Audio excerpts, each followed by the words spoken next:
ఇప్పుడు ఈ టీటీడీలో ఒక రాష్ట్ర ముఖ్యమంత్రిగా గాని ఒక ఉప ముఖ్యమంత్రిగా గాని వాళ్ళు ఆ విధంగా ఎప్పుడు కూడా మాట్లాడకుండా ఉండవలసింది. ఎందుకంటే దేవుడి దగ్గర ప్రతి ఒక్కళ్ళు కూడా చాలా జాగ్రత్తగా మాట్లాడాల్సిన అవసరం ఉంది.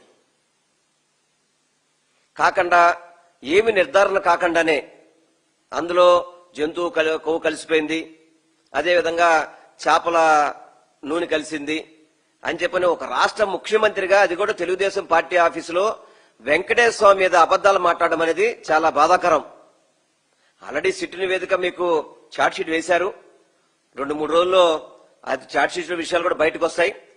తప్పకుండా ఎవరైతే తప్పుడు మాట్లాడారో ప్రత్యామ్నాయ దీక్షలు అప్పుడు కాదు, కూటమి ప్రభుత్వం ప్రత్యామ్నాయ దీక్ష చేసే అవసరం వచ్చే విధంగానే ఉంటుందని మాత్రం మీకు తెలియపరుచుకుంటున్నాను.